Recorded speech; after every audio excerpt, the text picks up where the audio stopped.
अस्सलाम वालेकुम दोस्तों, हम अपने आसपास सैकड़ों लोगों को देखते हैं जो किसी न किसी जिस्मानी मर्ज़ का शिकार होते हैं, किसी न किसी जिस्मानी बीमारी का शिकार होते हैं। कुछ लोगों को कैंसर का प्रॉब्लम होता है, कुछ लोगों को गुर्दों का मसला होता है, कुछ लोगों को फेफड़ों की प्रॉब्लम होती है, कुछ लोगों को शुगर का मसला होता है। ये तमाम बीमारियाँ जिस्मानी बीमारियाँ होती हैं जो हमारे जिस्म के किसी न किसी हिस्से को डायरेक्ट मुतासिर कर रही होती हैं, जो बाज़ार हमें रोज़ ब रोज़ फ़ील हो रहा होता है कि मेरे जिस्म के इस हिस्से को प्रॉब्लम है। लेकिन दोस्तों, कुछ बीमारियाँ ऐसी होती हैं जो बाज़ार ना तो हमें नज़र आती हैं और ना हमारे जिस्म के किसी हिस्से को डायरेक्ट मुतासिर कर रही होती हैं, लेकिन हमें नुकसान पहुंचा रही होती हैं। इन बीमारियों को हिडन डिजीज़ भी कहा जाता है। ये जी हाँ दोस्तों, इनको साइकोलॉजिकल प्रॉब्लम्स, मेंटल इलनेस, नफ्सियाती बीमारियाँ, ज़हनी अमराज़ भी कहा जाता है। ज़हनी अमराज़ ऐसे अमराज़ होते हैं जो आपको बज़ाहिर ना तो फ़ील होते हैं, ना आपको महसूस होते हैं, ना आपको नज़र आते हैं, लेकिन आपके लिए नुकसानदेह होते हैं। ज़हनी अमराज़ या ज़हनी बीमारियों की अगर सिंपल अल्फाज में तारीफ़ की जाए तो ऐसे अवामल या वो बीमारियाँ, वो डिजीज़, वो फैक्टर्स जो आपकी फ़ीलिंग्स, थॉट्स और बिहेवियर को मुतासिर कर रही होती हैं, साइकोलॉजिकल डिजीज़ कहलाती हैं। ऐसी बीमारियां जो आपके सोचों, आपके एहसासात और आपके रवैयों को मुतासर करती हैं, वो नफ्सियाती बीमारियां कहलाती हैं।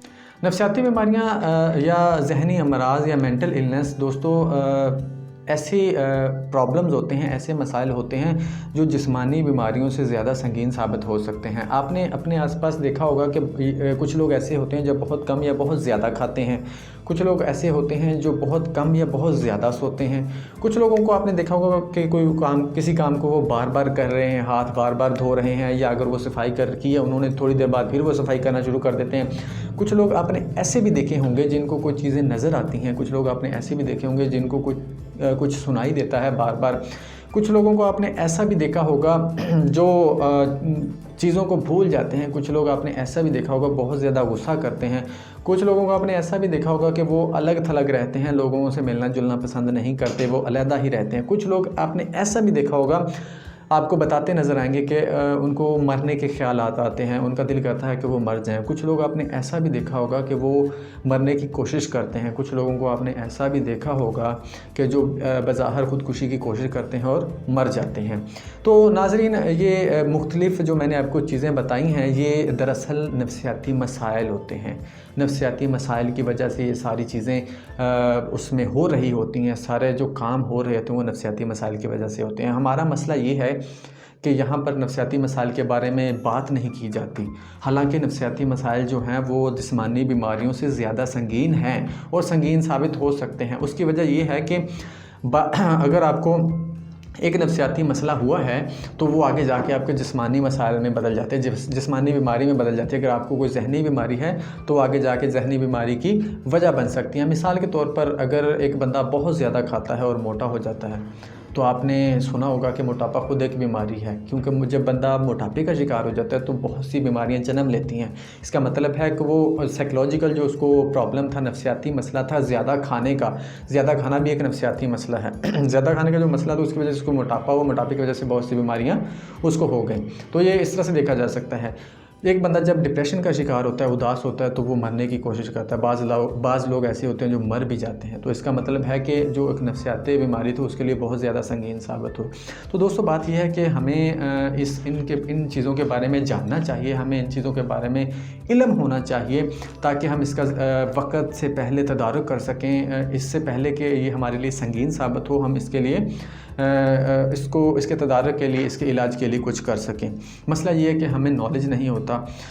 जैसे कि हमारे यहाँ अगर किसी को कोई आवाज़ें सुनाई देती हैं या कोई चीज़ें दिखाई देती हैं तो हम डर जाते हैं और हम क्या कहते हैं कि इस पर साया हो गया है या जिन्नों का, इसको जादू टोना हो गया इसके ऊपर, और हम पीरों फ़कीरों के पास चले जाते हैं। हालांकि मैंने पहले भी आपको बताया कि जब कुछ चीज़ें सुनाई देती हैं या कुछ चीज़ें दिखाई देती हैं तो ये हेलुसिनेशन और डिल्यूजन्स होते हैं, जो दो नफ्सियाती मसाइल हैं, और इनका इलाज मुमकिन है, इलाज किया जा सकता है किसी तवीज़ और दम दरूद के बगैर, क्योंकि ये नफ्सियाती मसाइल मसाइल हैं, ये नफ्सियात माहिर नफ्सियात को पता होता है कि ये क्या है, कि किस वजह से हैं और इसका इलाज किस तरह से किया जा सकता है। हमारा मसला ये है कि हमें पता नहीं होता। तो दोस्तों परेशान होने की ज़रूरत नहीं है, बेफ़िक्रमंद होने की ज़रूरत नहीं है। स्पीक स्टूडियो आपके लिए ला रहा है साइकोलॉजी विंग, जिसमें आपको मुख्तलिफ़ ज़हनी अमराज़ के बारे में गाइड किया जाएगा, मालूमात दी जाएगी, नॉलेज दिया जाएगा। आपको बताया जाएगा कि नफ्सियाती अमराज़ होते क्या हैं और उनकी वजूहात क्या होती हैं, उनकी अलामात सिम्टम्स क्या होते हैं और उनका इलाज किस तरह से किया जा सकता है। आपने करना क्या है? आपने करना ये है कि आपने स्पीक स्टूडियो को सब्सक्राइब करना है और जब भी नफ्सियाती अमराज़ में से कोई भी वीडियो आए तो आपने इसको देख लेना है, ताकि आपको नॉलेज आपके पास इकट्ठा हो जाए, आपको पता हो कि कौन सा मर्ज़ क्या होता है और ये किस वजह से होता है, इसकी अलामात क्या होती हैं। तो देखते रहिएगा स्पीक स्टूडियो। हाँ, एक बात आपने दोस्तों और याद रखनी है कि जब आपको सिम्टम्स बताए जाएंगे, अलामात बताई जाएंगी, तो बहुत सी अलामात ऐसी होती हैं जो हमें रोज़मर्रा ज़िंदगी में नॉर्मली देखने में आती हैं, हम में या हमारे आसपास लोगों में देखने में मिलती हैं। तो इसका ये मतलब नहीं है कि वो आप नफ्सियाती मरीज़ हो या नफ्सियाती अमराज़ आप में मौजूद हैं या कोई ज़हनी बीमारी आप में पाई जाती है, इसका मतलब ये नहीं होता।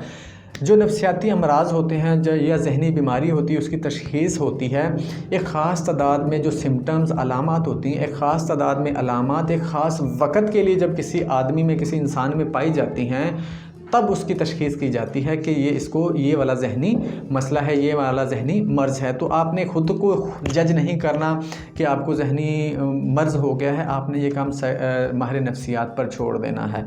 वही आपको बताएगा कि आपको असल में मसला है या नहीं। तो अगर आपको या आपके किसी प्यारे में आपको अलामात देखने में आए या महसूस हों, तो आप फ़ौरन माहिर नफ्सियात से रब्ता करें और वो आपको बताएगा कि आप में ये मसला है या नहीं। और कोशिश कीजिएगा कि ज़हनी अमराज़ के बारे में आपको ज़्यादा से ज़्यादा पता हो, ताकि आप इससे पहले कि अगर इसका इलाज टाइम से ना किया जाए, इसके लिए कुछ किया ना जाए, माहिर नफ्सियात से रब्ता ना किया जाए, तो ये बहुत संगीन हो सकते हैं, बहुत ख़तरनाक आपके लिए साबित हो सकते हैं, संगीन से संगीन होते चले जाते हैं। WHO के मुताबिक, वर्ल्ड हेल्थ ऑर्गेनाइजेशन के मुताबिक जो नफ्सियाती अमराज़ होते हैं वो आगे जाके जिस्मानी अमराज़ का शिकार हो जाते हैं। आपको दिल की बीमारियां हो जाती हैं, आपको शुगर हो जाती है, आपको वो क्या कहते हैं, आपका ब्लड प्रेशर बढ़ना शुरू हो जाता है, मतलब बहुत सारी बीमारियां आपको हो सकती हैं। तो कोशिश कीजिए कि आप जितने ज़्यादा से ज़्यादा नफ्सियाती अमराज़ के बारे में जान सकते हैं जानें, ताकि अगर आपको या आपके किसी प्यारे को कोई मसला हो तो आप उसका तदारुक कर सकें। अल्लाह ताला आपका हामी नासिर हो।